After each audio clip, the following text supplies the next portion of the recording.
Brutal news for Kawhi Leonard and the Clippers. Our good friend Sham Charania is reporting that the Clippers fear Kawhi has an ACL injury and he's done for the rest of the playoffs. Oh, just terrible. We're talking about a two-time champion, a superstar, a true two-way difference maker who just powered the Clippers after they were down 0-2 against Dallas to a series win, and he was in the process. You see the numbers on the screen right there, in the process of doing the same thing to the Utah Jazz. Leonard was sensational in Game 3, Game 4, to even the Clippers and Jazz series at 2 games apiece, and now it's over. The Clippers cannot function sans Kawhi Leonard. Paul George, incapable of acting alone. The structure and the losing culture, it's too much with the Clippers. And the Jazz are too good. Even with the news today that injured star point guard Mike Conley, who's been out for this entire series, he's going to remain out tonight for the Utah Jazz. But LA on the road in Utah against Donovan Mitchell and company, the Clippers have no chance. And the list of stars getting hurt this postseason is way too long. And we slammed this home yesterday on Time to Shine before the devastating Kawhi news. And it really goes back to Jamal Murray's knee injury at the end of the regular season. These teams cannot function compromised. And LeBron James went off on Twitter today saying that the injuries are a result of the lack of rest and the quick turnaround.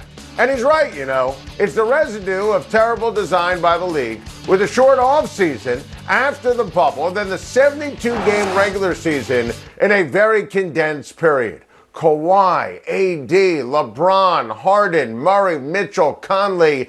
These injuries, it's all part of the league's scheduling and failures and inability to protect the ball players with regards to wear and tear. Kyrie Irving, that injury is flukish. It can happen at any point, any season, anytime, anywhere. Those other injuries, that's all on the league. What LeBron James said, and he went off on Twitter, he's 1,000% right, and we said it yesterday on Time to Shine. Clippers Jazz went from must-see TV to, oh no, I love watching special players do special things in crunch time. That's what makes Kawhi, Kawhi. The Clippers had all the momentum, and despite their well-embedded age-old problems with Kawhi Leonard, they had a chance. Now, it's over. We are all witnesses. Kevin Durant is an all-time offensive ball player, and last night, you could easily make the case. Kevin Durant put together the single most dominant performance in NBA playoff history. This was akin to pitching the perfect game. It was a classic, a throwback, sheer domination. 49 points, 17 rebounds, 10 assists.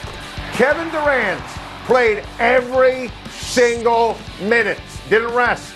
No Kyrie, a compromised James Harden on one leg. The series was tied at 2, a 16-point halftime deficit, and none of it mattered. Durant, with all that as a backdrop, put on a needed show for the ages. First player in NBA history to register a 45-point, 15-rebound, 10-assist playoff game. That is an epic triple-double. Legendary, unprecedented, never been done before. The passing was perfect. The court savvy was amazing. How about the screen, he said, to free up Joe Harris with Harris's cut to the hoop. Harden hit Harris on a bullet wide-open bucket. That's all Kevin Durant. He scored 20 in the fourth quarter. 20 with no help to save the season.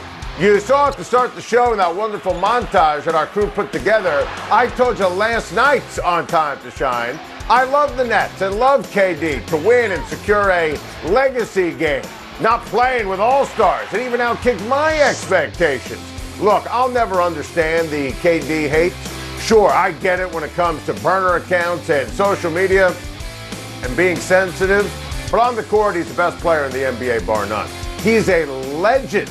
He's a legendary offensive ball player, the three-pointers, the rise and fire jumper, the incredible moves down low. He can do anything and everything. Kevin Durant is a winner. I know. He went to Golden State after the Warriors won 73 games. Look, he wasn't a hood ornament on the Golden State Warriors.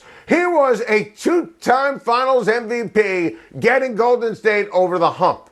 This is an all-time game from an all-time player. It was mesmerizing. Woj wasn't done breaking news. How about the report from our friend Adrian Wojnarowski that Scotty Brooks and the Wizards have agreed to part ways, bringing the current tally up to 6 head coaching vacancies in the NBA. Now, Scotty Brooks and Russell Westbrook, they have a long-standing relationship from Oklahoma City.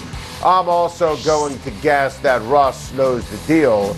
And listen, I think this Wizards job is attractive. And I know Russ isn't necessarily for everyone.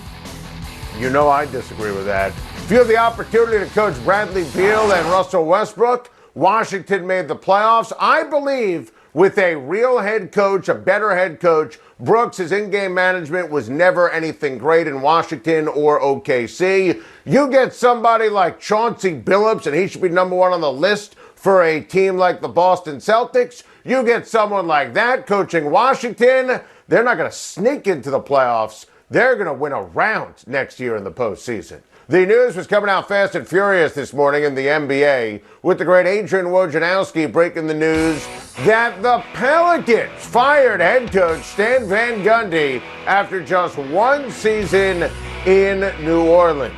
This was out of left field and it was a shocker, but then you realize it's go time for Zion, and Stan Van is an amazing broadcaster, better broadcaster than he is coach. And here are the head coaching candidates, and I would never talk to Jason Kidd.